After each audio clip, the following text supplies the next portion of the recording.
అందరికీ నమస్తే అండి. రాజధాని అమరావతి మీద ఈరోజు సాక్షిలో ఒక వార్త వచ్చింది.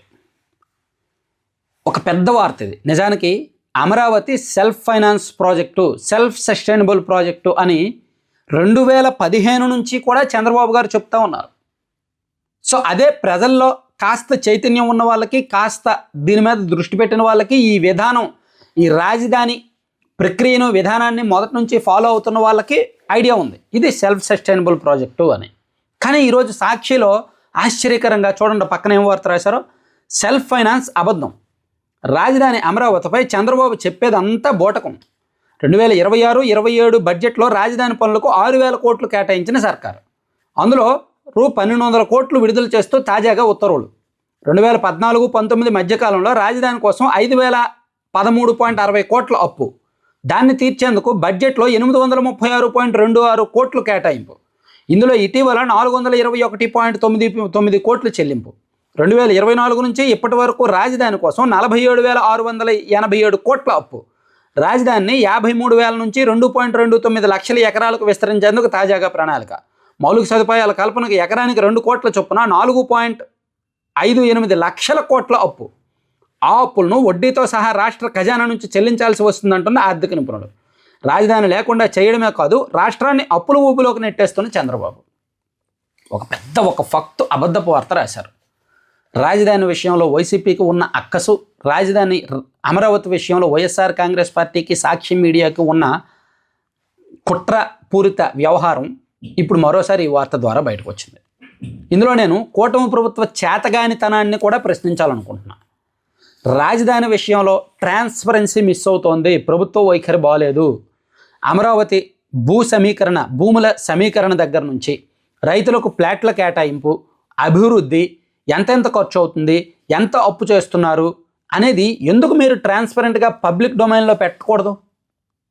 మీరు పబ్లిక్ డొమైన్లో పెట్టనంతకాలం, మీరు ట్రాన్స్పరెన్సీ మెయింటైన్ చేయనంతకాలం ఇటువంటి ఫేక్ వార్తలు సర్క్యులేట్ అవుతూనే ఉంటాయి.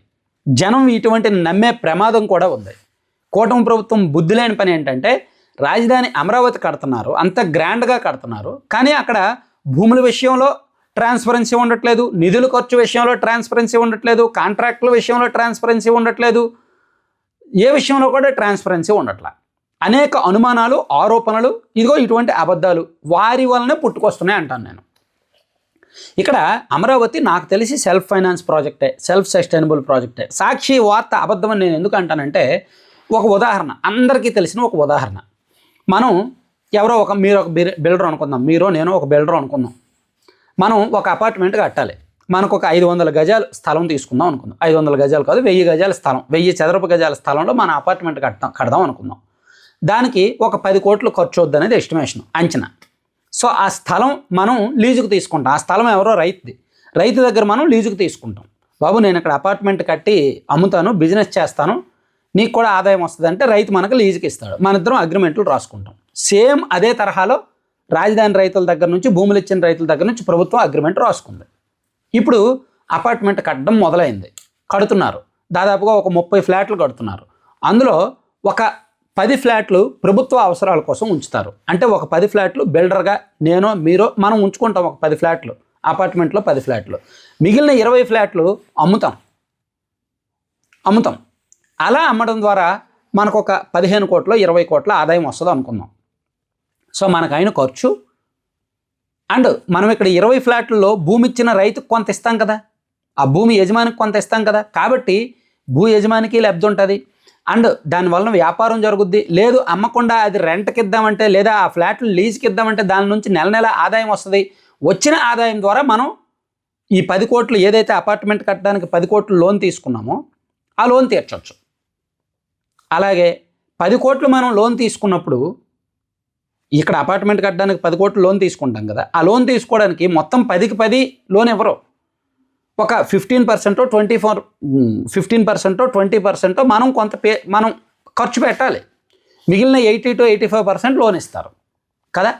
సో ఆ 8.5 కోట్లు 8 కోట్లు లోన్ తీసుకున్నప్పుడు అది ఆ ఫ్లాట్లు రెంట్కి ఇవ్వడం ద్వారా లేదా లీజ్కి ఇవ్వడం ద్వారా అప్పు చెల్లించవచ్చు. అంటే దీన్ని ఇక్కడ బిల్డర్కి రూపాయి ఖర్చు లేదు, అంటే రూపాయి ఖర్చు లేకపోవడం మీన్స్ ప్రాథమికంగా కొంత పెట్టుబడి ఉంటుంది. అండ్ భూమి ఇచ్చిన రైతుకి ఖర్చు లేదు, తిరిగి బెనిఫిట్. ఈ మొత్తం అపార్ట్మెంట్ మొత్తం అయిన తర్వాత ఆ ఫ్లాట్లు అమ్మగా లేదా రెంట్కి ఇవ్వగా బిల్డర్ పెట్టిన ఖర్చు తిరిగి వచ్చేస్తుంది, రైతుకు భూమి విలువ తిరిగి వచ్చేస్తుంది, మిగిలిన ఫ్లాట్లు రెంట్కి ఇవ్వడం ద్వారా ఆ అప్పు కూడా తీరుస్తారు, బ్యాంకు లోన్ కూడా తీరుస్తారు. ఇక్కడ అమరావతి రాజధాని కూడా అటువంటిదే. ఒక క్లియర్లీ అదొక డెవలప్మెంట్ ప్రాజెక్టు, అదొక భూముల బిజినెస్ అండి.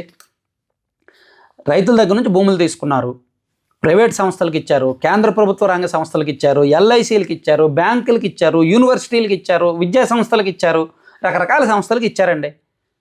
ఆయా సంస్థ ప్రయోజనాలను బట్టి రేట్లు కేటాయించారండి. కొంతమందికి ఎకరానికి ₹1,00,00,000 ఇచ్చారు, కొంతమందికి ఎకరానికి 4 కోట్లకి ఇచ్చారు, కొంతమందికి ఎకరానికి 50 లక్షలకి ఇచ్చారు, వాళ్ళకి నచ్చిన రేటుకి ఇచ్చారండి. ఇక్కడ మనం ఆలోచించాల్సింది, సంస్థలు వస్తున్నాయి కదా అమరావతికి సంస్థలు. భూములు వాళ్ళు కొనుక్కుంటున్నారు లేదా లీజుకు తీసుకుంటున్నారు, దానివల్ల ప్రభుత్వానికి ఆదాయం వస్తుంది.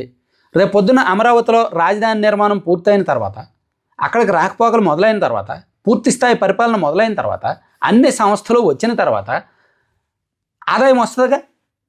ఇప్పుడు తెలంగాణ మొత్తానికి 60% ఆదాయం హైదరాబాద్ నుంచి వస్తుంది, కర్ణాటక మొత్తానికి 58% ఆదాయం బెంగళూరు నుంచి వస్తుంది, తమిళనాడు మొత్తానికి 40% ఆదాయం చెన్నై నుంచి, అరౌండ్ ఒక 32% ఆదాయం కోయంబత్తూరు నుంచి వస్తుంది. అంటే ఇక్కడ ఈ రాజధాని డెవలప్ అయిన తర్వాత ఆటోమేటిక్గా భవిష్యత్తులో ఆదాయం వస్తుంది కదా. అలా ఇక్కడ రాజధాని నిర్మాణం కోసం అప్పులు తీసుకుంటున్నారు. అక్కడ మౌలిక సదుపాయాలు కల్పించడానికి, ప్రభుత్వపరమైన భవనాలు కట్టడానికి, ప్రభుత్వపరంగా పరిపాలనా భవనం, కోర్టు ఇవన్నీ కడుతున్నారు కదా, దీనికి అండ్ మౌలిక సదుపాయాల కల్పనకు, రోడ్లకు, డ్రైన్లకు, లైట్లకి, దానికి దీనికి సుమారుగా ఒక 60,000 కోట్లు 70,000 కోట్ల ఖర్చు. దానిలో ప్రభుత్వం ఒక 10,000 కోట్లు ఖర్చు పెడుతుంది, మిగిలిందంతా అప్పులు తీసుకుంటారు. సో ఒక రాజధాని కట్టడానికి ప్రభుత్వం రూపాయి కూడా కట్టకుండా అవ్వదుగా. సో అక్కడ సాక్షిలో ఏం రాశారంటే పూర్తిగా అబద్ధం, అదే ఏంటిది, పూర్తిగా సెల్ఫ్ సస్టైనబుల్ ప్రాజెక్టే కాదు, అప్పు తీసుకున్నదంతా రేపు పొద్దున ప్రభుత్వమే కడతాది అంటున్నారు. అంటే రాజధానికి పెట్టిన డబ్బులు వృధా పోవు, అది గుర్తుపెట్టుకోవాలి సాక్షి వాళ్ళు కానీ వైసీపీ వాళ్ళు కానీ. రాజధానికి ఇప్పుడు పెట్టిన డబ్బులు వృధా పోవు, రేపు పొద్దున్న దీని ద్వారా ఆదాయం వస్తుంది, ఆ వచ్చిన ఆదాయం ద్వారా అప్పు తీరుస్తారు అనేది గుర్తుపెట్టుకోవాలి. సరే, సాక్షిలో రాసిందే ఇక్కడ చూడండి, 2.29 లక్షల ఎకరాలంట, ఎకరానికి 2 కోట్లు అంట, దానివల్ల 4.5 లక్షల కోట్లు ఖర్చు అవుద్దంట. మొన్నటి వరకు 2 లక్షల కోట్లు ఖర్చు అవుద్ది, 2 లక్షల కోట్లు ఖర్చు అవుద్దని ఏడిశారు, ఇప్పుడేమో 4 లక్షల కోట్లు 4.5 లక్షల కోట్లు ఖర్చు అవుద్దని కొత్త వార్త అందుకున్నారు. కొత్త వాక్యం ఒకటి సృష్టించారనమాట, కొత్త అబద్ధాన్ని సృష్టించారు. నేనేమంటానంటే రాజధానికి అయ్యే ఖర్చు ₹1,00,00,000 ఖర్చు అయింది అనుకోండి, అందులో ఒక 20 లక్షలు ప్రభుత్వం పెట్టడంలో తప్పులేదు, ఒక 15 లక్షలు ప్రభుత్వం పెట్టడంలో తప్పులేదు, మిగిలింది లోన్ తీసుకుంటారు. ఆ లోన్ భవిష్యత్తులో రాజధాని నుంచి వచ్చే ఆదాయం ద్వారా తీరుస్తారు. అదే సెల్ఫ్ సస్టైనబుల్ ప్రాజెక్టు, అదే సెల్ఫ్ ఫైనాన్స్ ప్రాజెక్ట్ అంటే. సో భూములు ఇచ్చిన రైతులకు కూడా డెవలప్మెంట్ చేసిన భూములు తిరగడం వల్ల వాళ్ళ భూమి వాల్యూ పెరుగుద్ది. సో ఇక్కడ భూములు ఇచ్చిన రైతులకు పెద్దగా మోర్ దాన్ 95% అభ్యంతరాలు లేవు, ప్రభుత్వానికి అభ్యంతరం లేదు, రాష్ట్ర ప్రజలకు అభ్యంతరం లేదు. మీకు వచ్చిన నొప్పి ఏంటి, వైసీపీకి వచ్చిన నొప్పి ఏంటి, ఇక్కడ అర్థం చేసుకోవాలి. మరోవైపు ప్రభుత్వానికి చెప్తున్నా, నిజంగా మీరు self sustainable self finance project అన్నప్పుడు పూర్తి స్థాయి వివరాలు, అసలు ఎంత ఖర్చు అవుద్ది అనుకుంటున్నారు, ఎస్టిమేషన్ ఏంటి, దానిలో మీకు అప్పులు ఏంటి, అప్పులు మీరు ఎలా తీరుస్తారు, ప్రభుత్వం నుంచి ఎంత ఖర్చు పెడుతున్నారు అనేది ఇటువంటి అజ్ఞానులకు, ఇటువంటి ఫేక్ ప్రచారాలు చేసే వాళ్ళ కోసమైనా సరే మీరు బహిరంగంగా చెప్పాలి, పబ్లిక్ డొమైన్లో ఉంచాలి. Thank you.